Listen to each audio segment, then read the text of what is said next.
ஜூஸ்னு மாடர்னா நீங்க சொல்லிக்கலாம். ஆனால் பானகம்தான் சிறந்தது. இனிப்பு அப்படிங்கிறது வந்து உடலை வளர்க்கக்கூடியது, தாபிதங்களை நீக்கக்கூடியது, கழிவுகளை நீக்கக்கூடியது, உடம்பை பக்குவப்படுத்தக்கூடியது. நோன்பு கஞ்சி எல்லாத்துக்குமே தெரியும். அதுவும் ஒரு மிகச்சிறந்த விரதத்தை முடிக்கக்கூடிய.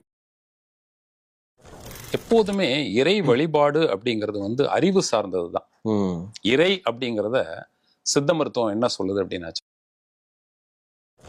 ஒரு சேர கிடைக்கக்கூடிய ஒரு விஷயம் வந்து பட்டினி. இங்க அறிவு கூடும், அன்பு கூடும். இந்த பழங்களை சாப்பிடும்போது முன்னாடி ஒரு 2 மணி நேரம், பின்னாடி ஒரு 2 மணி நேரம் எதுவும் சாப்பிடக்கூடாது. சரி, இப்போ 6 மணிக்கு நீங்க முடிக்கணும் அப்படின்னு சொன்னீங்கல்ல, எப்படி முடிக்கிறது? ஆரம்பிக்கிறது நீங்க சாப்பிடாம இருக்கணும் அப்படிங்கிற சொல்லிட்டீங்க. முன்னாடி 6 மணிக்கு திட உணவுகள் முடிச்சிடணும்னு சொல்லிட்டீங்க.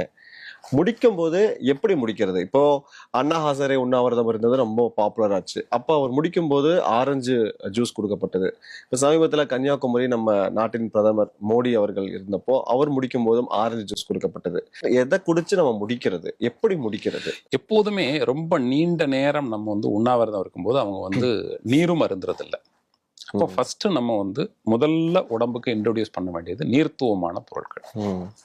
இப்போ நீங்க சொன்ன 2 பேர் நீர்த்துவமான அந்த இதை குடிச்சு பண்ணாங்க. நம்ம ஊர்ல வழக்கத்துல என்ன இருந்தது அப்படின்னு பார்த்தாச்சுன்னா பானகம்.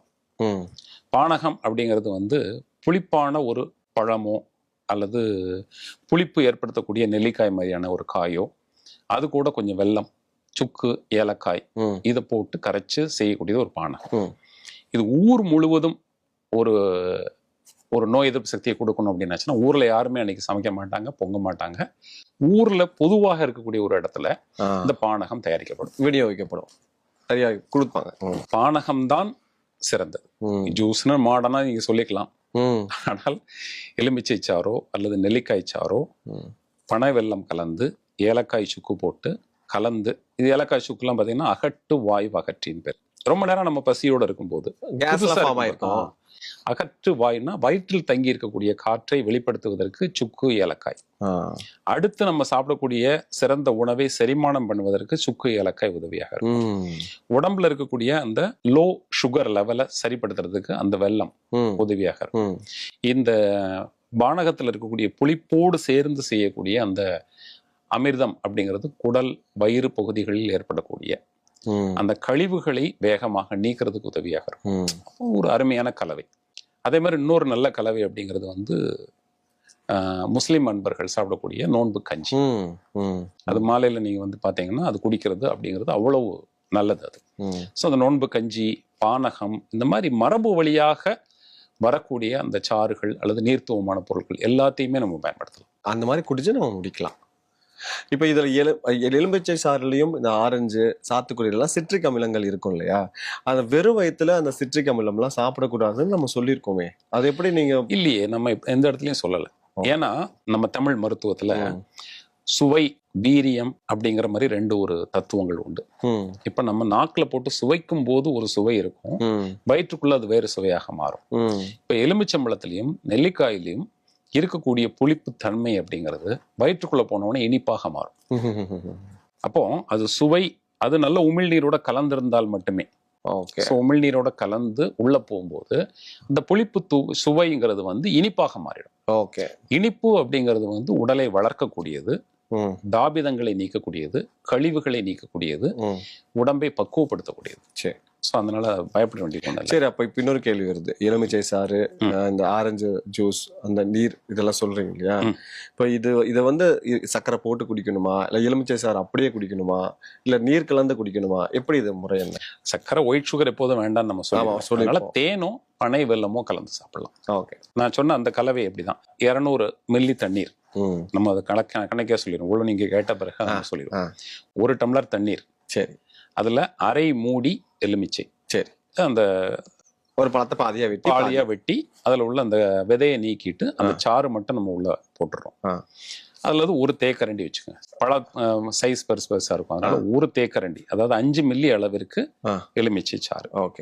ஒரு தேக்கரண்டி பனை வெல்லம் அல்லது பனங்கருப்பட்டி அல்லது பனங்கல்கண்டு, சரி, 1 சிட்டிகை அளவுக்கு ஏலக்காய் பொடி, 4 சிட்டிகை அளவிற்கு சுக்கு பொடி, அவ்வளவுதாங்க. Super super. இது மிக சிறந்த ஒரு பானகம். இந்த பானகத்தை நம்ம அருந்துறது அப்படிங்கிறது, அது சுவைச்சு கொஞ்சம் கொஞ்சமா இறங்குறது அப்படிங்கிறது, உமிழ்நீரோட கலந்து உள்ள சேர்க்கறது. அதாவது ஒரு டம்ளர் நம்ம அந்த பானகம் குடிக்கும் போது கிட்டத்தட்ட ஒரு 20 ml அளவுக்கு உமிழ்நீர் உள்ள போயிடும். ஓகே. அந்த அளவிற்கு பொறுமையாக சுவைத்து உள்ள இறக்கணும்னா அந்த வயிறு குடல்ல தங்கி இருக்கக்கூடிய என்ன எதுக்காக நம்ம விரதம் இருந்தோமோ அந்த பலன் முழுமையாக கிடைக்கிறதுக்கு இது உதவியாக இருக்கும். Super sir. இப்ப இந்த இடத்துல மோரை வைக்க முடியாதா? மோர் பயன்படுத்தலாம், நிச்சயமாக மோர் பயன்படுத்தலாம். மோர்ல நம்ம பயன்படுத்தும் போது சீரகம், அதுக்கப்புறம் இஞ்சி கொஞ்சம் வறுத்து, இஞ்சியும் சீரகமையும் வறுத்து அதுல போட்டு அந்த மோரையும் பயன்படுத்தலாம். அதுவும் கிட்டத்தட்ட இதே மாதிரியான ஒரு பலனையும் கொடுக்கும். கண்டிப்பா நிறைய இருக்கு. அதாவது விரதத்தை முடிக்கக்கூடியது அப்படிங்கிறது நிறைய வகைகள் இருக்கு. பானகம் சொன்னீங்க, இப்ப மோர் சொல்றீங்க, எலுமிச்சை சாறு மிகச்சிறந்தது. அதுக்கு எப்படி 200 மில்லி அளவு கூட சொல்லிட்டீங்க. நோன்பு கஞ்சி எல்லாத்துக்குமே தெரியும். அதுவும் ஒரு மிகச்சிறந்த விரதத்தை முடிக்கக்கூடிய ஒரு பானம் தான். ஸோ இது மாதிரி ஒவ்வொரு வழிமுறைகளையும் ஒவ்வொரு ஊர்கள்லயும் ஒரு முறை இருக்கும். அதை அப்படியே பின்பற்ற வேண்டியது. நீங்க நோன்பு கஞ்சின்னு சொல்றதுனால அங்கிருந்து ஒரு கேள்வி எடுக்கிறேன். என்னன்னா, இப்போ முகலாய நண்பர்கள் பாத்தீங்கன்னா அந்த ஒரு கிட்டத்தட்ட ஒரு 1.5 மாதங்கள் நோன்பு இருக்கக்கூடிய பழக்க வழக்கத்தை நம்ம காலகாலமா பார்த்துட்டு வரோம். சோ அவங்களுடைய நோன்பு முறை என்னன்னா, அதிகாலையில் உணவு நல்லா சாப்பிட்டுறது, காலையிலிருந்து அந்த மாலை வரைக்கும் உண்ணா நோன்பு இருந்து, அது மாலை வேளைகள்ல சாப்பிட்டு ஒரு சில விஷயங்களை சாப்பிட்டு அந்த நோன்பை முடிக்கிறது அப்படிங்கிற மாதிரியான முறை இருக்குல்ல. ஸோ இதை அவங்க லாங் டியூரேஷன் அதை ஃபாலோ பண்றாங்க. இதனால அவங்களுக்கு என்ன நன்மை? அது இறை பக்தி, இறை நம்பிக்கை அது ஒரு பக்கம் இருந்தாலும் உடல் ரீதியாக அவங்களுக்குள்ள ஏற்படக்கூடிய மாற்றங்கள் என்னவாக இருக்கும்? எப்போதுமே இறை வழிபாடு அப்படிங்கிறது அறிவு சார்ந்தது தான். இறை அப்படிங்கிறத சித்த மருத்துவம் என்ன சொல்லுது அப்படின்னாச்சுன்னா முற்றறிவுன்னு சொல்லுது. இப்ப நாமெல்லாம் பேசிட்டு இருக்கிறது சிற்றறிவு. சிற்றறிவுக்கும் முற்றறிவுக்கும் என்ன வித்தியாசம் அப்படின்னு நீங்க பாத்தீங்கன்னா, முற்றறிவு அப்படிங்கிறது அனைத்தும் அறிந்திருக்கக்கூடிய அறிவு. அறிவின் நிறைவு எல்லை அப்படின்னு complete frontier of the knowledge அப்படிங்கறதான் சித்தர்களுடைய இலக்கணம். ஸோ அந்த முற்றறிவை நோக்கிய பயணம் தான் எல்லா மார்க்கங்களும் சொல்லுது.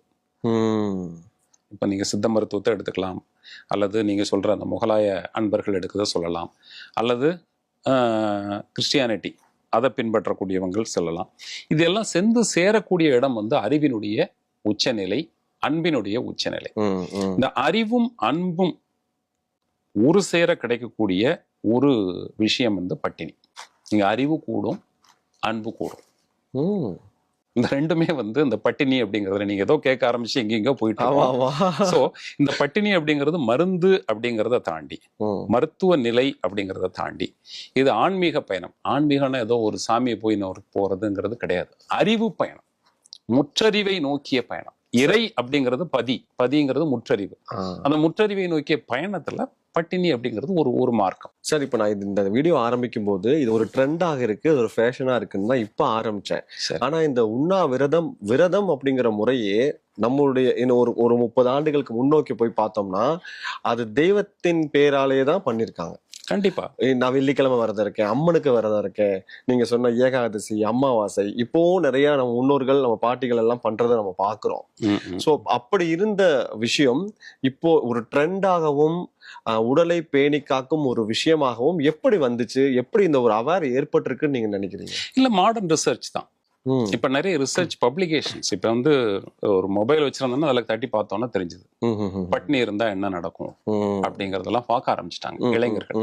குறிப்பா இப்ப 9th 10th +1 +2 எல்லாம் படிக்கிறவங்க சில ஆராய்ச்சி பேப்பர்கள் சின்ன சின்ன ஒரு ஷார்ட் பீரியட்ல ரிசர்ச் பண்ணி பப்ளிஷ் பண்ணணும்லாம் வர ஆரம்பிச்சிருச்சு. ஓகே. அது முன்னாடி அமெரிக்கால உண்டு, இங்கிலாந்துல உண்டு, ஆஸ்திரேலியால உண்டு. இப்ப இங்கேயும் வர ஆரம்பிச்சிருச்சு சின்ன சின்ன பப்ளிகேஷன்ஸ், சின்ன சின்ன ஆய்வு புத்தகங்கள் போடுறதுக்கெல்லாம் என்கரேஜ் பண்றாங்க. ஸோ அப்ப அதுக்காக அந்த சின்ன பிள்ளைங்கலாம் தேட ஆரம்பிக்கும் போது இந்த விஷயங்கள் தெரியுது. அவர்கள் கொஞ்சம் விவரம் தெரிஞ்சு மேல வரும்போது இதை பின்பற்ற ஆரம்பிச்சிடறாங்க. அது ஒரு நல்ல விடயமா தான் நம்ம பார்க்கிறோம்.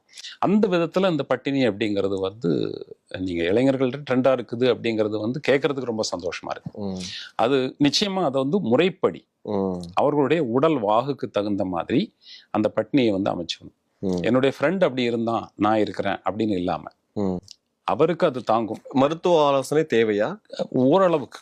ஓகே. ஓரளவுக்கு அவங்க மருத்துவ ஆலோசனையோட இந்த மாதிரி இருக்கலாம் அப்படிங்கிறத நம்ம வந்து சொல்லி என்கரேஜ் பண்ணணும். ஓகே.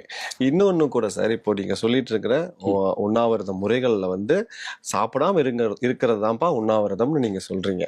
ஆனா சில பேர் என்ன பண்றாங்கன்னா, நான் அன்னைக்கு வந்து நான் விரதம் இருக்கேன், நான் பழங்களை மட்டும் எடுத்துக்கிறேன், பழச்சாறுகளை மட்டும் நான் சாப்பிட்டுக்கிறேன், என்னால அந்த அளவுக்கு தான் என்னால முடியுது, சாப்பிடாம இருக்க முடியல அப்படின்னா அதை நம்ம உண்ணாவிரதம் அதாவது ஃபாஸ்டிங்ல எடுத்துக்க முடியுமா? நிச்சயமா. ஓகே. ஃபாஸ்டிங் அதாவது உண்ணா நோன்பு அப்படிங்கிறது பொறுத்த வரைக்கும் முதல்ல உண்டி சுருங்குதல் சரி அப்படிங்கிறது தான் முதல்ல எடுத்துக்கணும். அதனால ஏதாவது நீங்க சாப்பிட்டுக்கிட்டே இருந்துட்டு இருக்கிறத விட்டுட்டு ஒரு நல்ல பொருள், அப்போ உண்ணா நோன்புன்னு ஏதாவது ஒரு பேர்ல நல்ல பொருளை மட்டும் தான் நீ சாப்பிடுவாங்க. ஓகே. தெய்வத்தின் பேரிலோ அல்லது ரிச்சுவல்ஸ் நான் எங்க வீட்டுல பழக்கிறதுக்கு மேலேயோ பண்ணும்போது தப்பான பொருளை சாப்பிட மாட்டேன். Okay okay. ஸோ அப்படிங்கும்போது ஒரு நல்ல பொருளை மட்டும் ஒரு நாள் சாப்பிட்டுட்டு இருக்கிறதே ஒரு விரதம் தானே. Super super. அப்படிங்கிறதுனால அதை நம்ம என்கரேஜ் பண்ணலாம். சரி, அப்போ நீங்க உணவு அதாவது பழங்கள்ல வந்து சுக்ரோஸ் அதிகமா இருக்குல்ல சார், ஸோ அதனால வந்து இன்சுலின் அளவை கூட்டி விட்டுடாதா? பழங்களை மட்டுமே சாப்பிட்டுட்டு இருக்கிறது. பழங்கள் அப்படிங்கிறது பொறுத்த வரைக்கும் ஒரு அமிர்தம். அதை நான் இந்த இடத்துல சொல்றேன். இன்சுலின் ரெசிஸ்டன்ஸா இருக்கட்டும் அல்லது வந்து நீங்க வேற சில நோய் நிலைகளாகட்டும், அதுல பழங்கள் அப்படிங்கிறது வந்து ஒரு அமுது. ஓகே. அதுல முப்பழங்கள்னு சொல்லக்கூடிய மா, பலா, வாழை, முக்கணிகள்னே சொல்லியிருக்காங்க. 3 தமிழ் மாதிரி முக்கணிகள். முக்கணிகளும் அப்படிங்கிறது வந்து அதனுடைய சீசன்ல நாம சாப்பிட்றது. என்ன நாம வந்து கரெக்டா செய்யணும் அப்படின்னாச்சுன்னா, பழங்கள் அப்படிங்கிறதுக்கு மிகப்பெரிய மரியாதை கொடுக்கணும். ஒரு மரியாதை உள்ளவங்களை ஒரு கார் போயிட்டு இருக்கும்போது முன்னாடியும் பின்னாடியும் பாதுகாப்பா போற மாதிரி இந்த பழங்களை சாப்பிடும்போது முன்னாடி ஒரு 2 மணி நேரம் பின்னாடி ஒரு 2 மணி நேரம் எதுவும் சாப்பிடக்கூடாது. இது தனித்துவமா, அதாவது ஒரு சாப்பாடு சாப்பிட்டீங்கன்னா அதுக்கு 2 மணி நேரம் கழிச்சுதான் பழங்கள் சாப்பிடணும். அதுக்கப்புறம் ஒரு 2 மணி நேரத்துக்கு ஃப்ரீயா விட்டுறணும். அப்ப உணவுகளுக்கு கூடயே பழங்களும் வந்துருது சார். ரொம்ப ஃப்ரூட் சாலட் ரொம்ப தப்பு. அந்த மாதிரி சாப்பிடக்கூடாது. ஃப்ரூட் சாலட் ஒரு அருமையான இதுதான். 2-3 பழங்களை கலந்து கூட நீங்க சாப்பிடலாம். ஆனா அதை தனியாக சாப்பிடணும். வேற எந்த ஒரு உணவோடையும் சேர்த்து சாப்பிடலாம். அப்போ வந்து வேக வைத்த உணவும் வேக வைக்காத உணவும் தனித்தனியாக தான் சாப்பிடணும். நிச்சயமா. அந்த விதத்துல இது வந்து வேக வைக்காத உணவு அப்படிங்கறதுல தனியா சாப்பிடணும். இன்னும் சொல்ல போனா இது முக்கியத்துவம் என்னன்னா, இது நிறைய நியூட்ரியன்ஸ் இருக்குது அப்படின்னாச்சுன்னா, இது முழுமையாக உள்ள உட்கிரகிக்கப்படணும் அப்படின்னா தனியாக தான் சாப்பிடணும். தனியா சாப்பிட்டால்தான் இதனுடைய முழு பலனும் நமக்கு கிடைக்கும்.